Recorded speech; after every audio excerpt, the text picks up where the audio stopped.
Are you ready?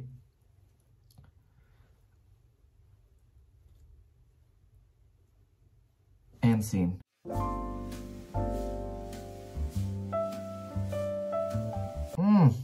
What a man, what a man, what a man. A cold soup. What's sad is that the baby doesn't even know. The baby doesn't even know. Yuck. Big yuck.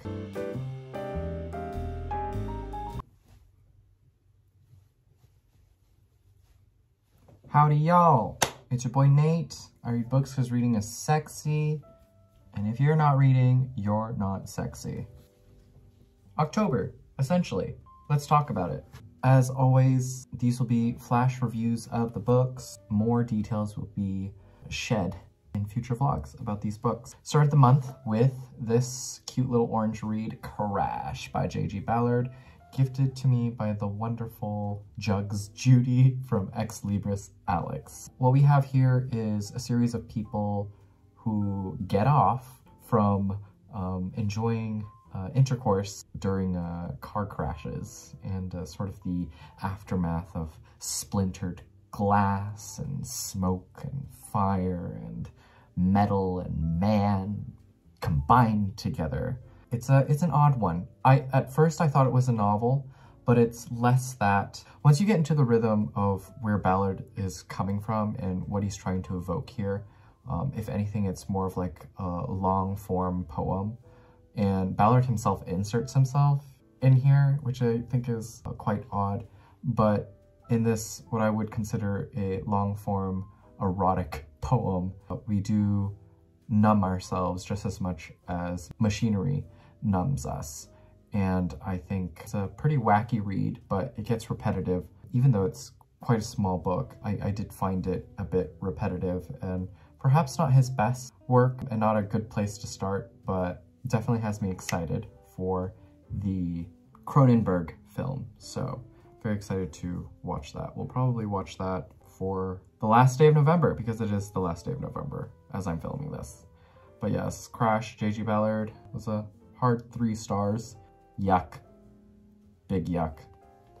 After that, I read Kitchen Confidential by Anthony Bourdain. Ugh, this is the bear in book form. Everything from the bear is in here. This is the source material. Gotta love the man. We sweep through the horrors of the kitchen, the beauty of food, where Bourdain first fell in love with food, oysters being a sensual experience, cold soup. Cold soup did it for him. Got him into the food industry, into his love for food. There's such resilience to the man, the long hours, addiction that he was dealing with, and a slew of other things. And I feel like if you are in a career slump, or you're unsure of what you're doing in life, this is such a good book to like get you out of that slump, because there is a drive here. Bourdain's drive is incredibly admirable. Bourdain's prose is also so quick-witted and funny and sharp, and I think with his prose he really does carry you towards what feels like a better place. Thoroughly enjoyed this. I want to make this like my Bible. Like there are a few books that I consider to be part of like my traveling library. I think this is going in it. I think this is something that offers a lot of rereadability. Just feels biblical, if you will. Okay, then I did Lispector Stands Rise. I did The Passion According to GH. This is a reread. I haven't read it since I was like 19 or 20, and here I am with the text again, and it's still good. So good. I think this is a perfect entryway into Lispector's work, but it's about a woman who kills Roach and sees God, then becomes God, then a slew of other existential crises. It's great. So good. But yeah, I was entering a threshold, and I've said this before, but I feel like if you are moving from one place to another, emotionally, physically, anything, Lispector is such a great pickup because she makes you realize a lot of the feelings that you're feeling and more. That may not be good for some, but I think she's asking really important questions about the self and the world. Still love this, still part of Nathan's canon. I love this book to death. If you love this book, you'll love me, I think. Okay. After that, I read, oh my gosh, I'm so sorry. I had some ARCs. We need to talk about those. After the Bourdain, there were a few ARCs I wanted to get through. I did Orbital by Samantha Harvey. This is out by Atlantic Monthly Press, December 5th. What this is essentially Claire Denis. Anyone remembers that space movie she did? It is that, if it was directed by Terrence Malick, but it essentially follows a group of people who are in outer space. They are on a spacecraft looking down on Earth and just thinking fondly of America, the joys, the sorrows, the living of life from afar in space. And it's so spatial and grand and beautiful in its prose. And it's such a tiny book too. I finished it, I think, in one day. It's a very quick read, very atmospheric. And if you are looking for a sci-fi book that isn't too sci-fi and it is more artistic, if you will, this is it. Definitely do this. It's a lot of fun. Orbital, Samantha Harvey. Look out for it.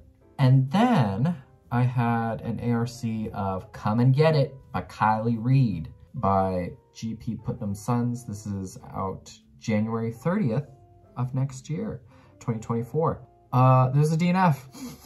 Y'all, I don't know how I convinced myself that I thought I had a fun time with such a fun age, but I didn't. That was also a DNF. I DNF'd Come and Get It because I think the same issues I saw in this new book were the same issues I had with the first book, where the characters just feel like they're not fleshed out to the fullest, and not a lot is going on in terms of plot. And I think Reid just preoccupies herself with so much of the mechanics of literature that she gets lost in all the wrong directions and isn't able to fulfill what she is supposed to be doing with her work. But what we have is a senior RA who wants to graduate and get a job and buy a house, and then visits a professor and they form a bond. And while that's going on, she's also hanging out with a bunch of odd new friends, and it's this interesting clash of race and class. It's fun. I think that's where her work shines, in seeing the plays of hierarchies when it comes to race and class. But then that's it. I don't think anything essentially adds up. So this was a DNF. I DNF'd this at like 60%. After that, did The Right to Sex by Amia Srinivasan. Been meaning to do this, finally did it after what Jaren said and Pato said, and they were right. This was so good. This called me out on how I viewed sex, especially from like an ethnic point of view, and when you have like preferences in terms of ethnicities and like what is your type. Is that racist? Is racism involved when you have certain tastes for different kinds of people, for different kinds of body types, for just different idealizations of beauty? And what this made me realize is that when you're born into the world, it's automatically political, whether you like it or not. When a baby is born, that baby is politicized. What's sad is that the baby doesn't even know. The baby doesn't even know. It's forced because it lives in a society, and because it is born and is expected to live in a society, it is ultimately involved in politics. It's so strange. The body is at once a territory of touch, desire, and should be loved, deserves affection, but it is also so political. Yeah, it's incredible the amount of violence that is explored through this text against the body, and how it has been harmed, especially female bodies, is everything I knew about, and Amia writes with such clarity and strength. This is mandatory reading, I feel, for anyone living in the 21st century. Feminism in the 21st century, The Right to Sex. Definitely wreck this. Nonfic. After that, I did the great American novel, East of Eden. And y'all, yes, let me show off this cover. Look at that. Look at that. There's James Dean. And then you have bobblehead James Dean right in the back, taking a swing at another guy. I get it. I get why this is a great American novel. Sweeping prose about the great California land and Salinas, and so good. It's about class. It's about family. It's about wanting to do so much, yet you have so little. And for those who have done so little, have so much, and it's so unfair. The world is unfair. And it's such a beautiful family story with so much drama, so many theatrics that it's such a joy to read. I didn't recall Steinbeck being so readable. In high school, I'd read The Pearl and Of Mice and Men, and I don't know why, but I felt like the language in those books were just like meh. But when I was reading this, I was like, whoa, this like reads quickly. It's pretty easy, and it makes me believe that Steinbeck was a writer for all kinds of man. He wrote for the poor and the rich, and I think that's what's so beautiful. People from any class or race can read this and know so much because it is universal, and I think that's why it has been deemed as a great American novel. Such a joy, such fun. Lee, y'all, Lee, I thought at first, oh my God, Steinbeck's gonna get a lot of trouble, a lot of flack for this, ain't he? But Lee was just done with so much respect and joy. And I watched the film too, and James Dean as Cal, and now I can't unsee Cal as James Dean, and it's just like, what a man, what a man, what a man. James Dean, y'all. Then I did Gentlemen Callers by Corinne Hoex. This is translated by Caitlin O'Neill from the French, I believe. And this is about a woman who essentially becomes the objects of desire in the lives of different kinds of men. For a butcher, for a sculptor. For example, for a sculptor, she becomes marble, is touched because she is marble, and a sculptor is dealing with her body, for example. Yeah, that's it, told in vignettes. Oh, wait, can I read my Goodreads review for you? Because I think it was pretty strong, if you ask me. I began the review with, anyone can be an object of desire, but who is the subject of desire? Ooh, that was good, right? That was good. Y'all follow me on Goodreads. I feel like my written reviews are loads better than my spoken reviews. It's a quickie. You can probably finish it within one sitting. It's a joy. Yeah, just a lot of fun. But yes, gifted to me by Jugs Judy, Ex Libris Alex. Thank you, thank you, thank you. This was such a joy. After that, I did Carlo Rovelli's White Holes. This was sent to me by Penguin Random House. October 31st was when it came out. I didn't know white holes were a thing. Thank goodness that half of this book is about black holes. But y'all, if you ever want to get into science without like all of the major jargon, Rovelli writes within literary fiction. He just uses like metaphors and similes and comparisons that make science so digestible and so enthralling. Like, let me tell you, I was the worst in science. I think I got a D in chemistry. Yeah, barely passed. Oof. But yeah, he just makes science so fun. And I don't think I talked about this in my review in an upcoming vlog. So let me relay it here because it really did change, not how I saw science, but like how I navigate the world because of this very line. We have access only to perspectives. Reality is perhaps nothing other than perspectives. There is no absolute. We are limited and permanent. And precisely for this reason, to live, to be as we do, is so light and sweet. We're just navigating different perspectives. Our own, others, we can only live with that. It's hard to place what is true and what is real, though science will tell you. But it's really interesting. In a time where I think we value opinions more, where does truth and reality exist, especially within beauty? How much of it all matters? But really, we just have these perspectives. We are a combination of different perspectives, and we just have to deal with that. Yeah, cool. Science! After that, I did The Driver's Seat by Muriel Spark. I believe Renee from Left-Handed Reader recently read this and had a blast. I also had a blast in this like tiny. This is such a wacky read. There's that trend on TikTok right now going on where it's like how like reacting to books silently. Are you ready?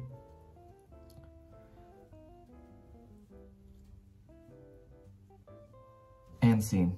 This book starts out with a woman who's just odd, very odd, is wearing a very colorful dress, and then gets into some antics to a very, very brutal end, and I'll leave that there. But she wants a man. Does she get the man? Kinda, sorta.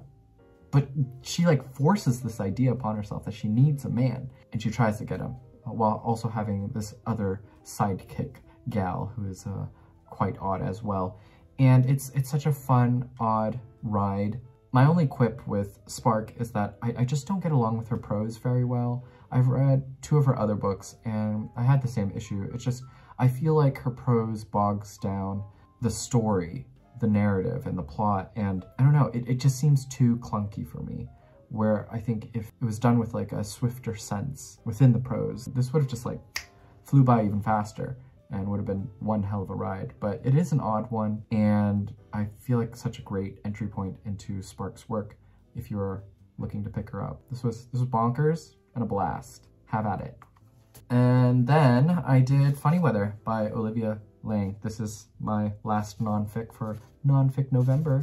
Y'all, there's a reason why I'm alive, and it's because of art. And Laing collects essentially all of her favorite artists, queer artists as well, shows us with such passion how important art is. I think the book begins with the question of what is art's place within a crisis? Yes, yes, yes, yes. Art is political. Art saves. Art heals. Art has so much room to make us so much more empathetic.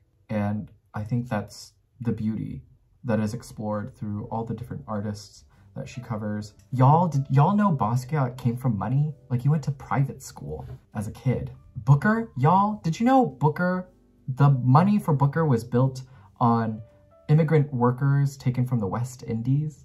And y'all still reading Booker books?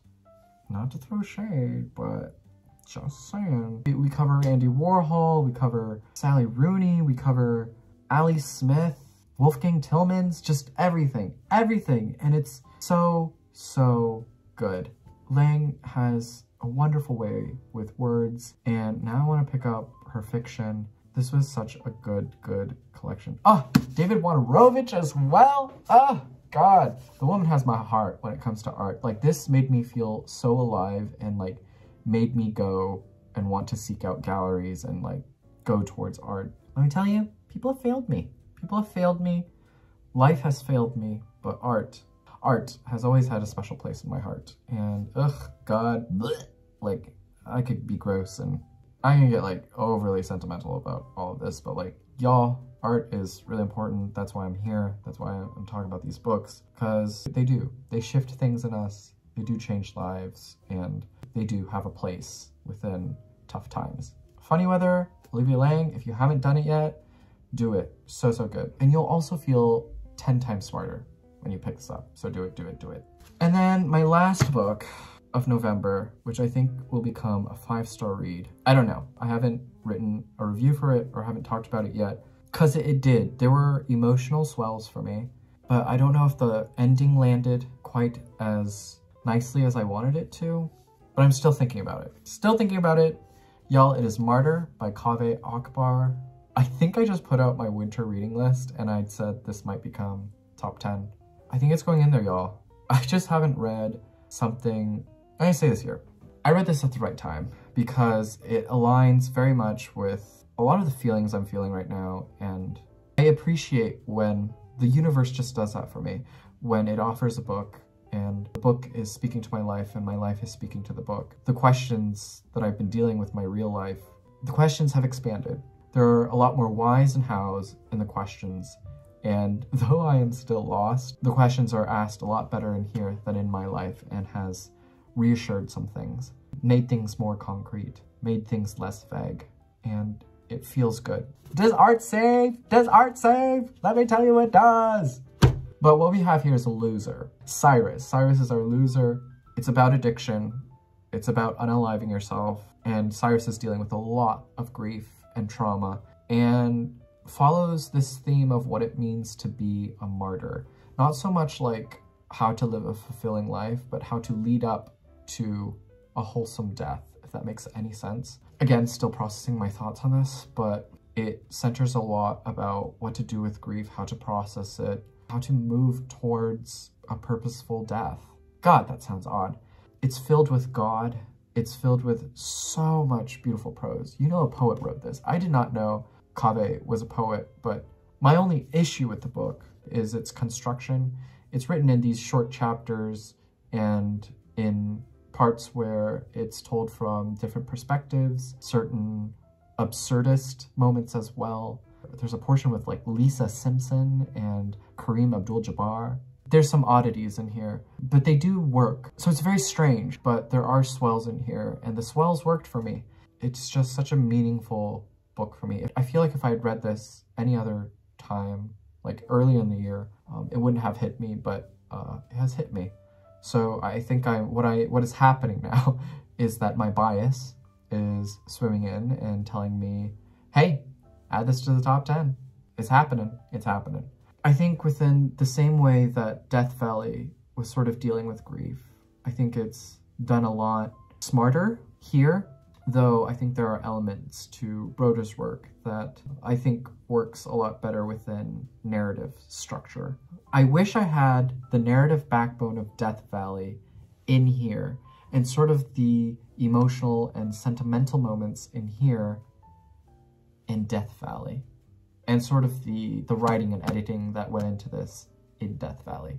Yeah, I hope that makes sense. As you can see, still thinking about this. I think what I want to say, y'all, is that Elif Bachman was right when she was like, let me seek out books that changed my life, only books that changed my life. And not to say that this has changed my life, but some parts have shifted. Some parts in me have shifted, and there are a bunch of gorgeous lines in here that I love. Let me read you one, shall I? When the world was flat, people leapt off all the time. There's nothing remarkable about dying this way, but I hope I've made something interesting of my living.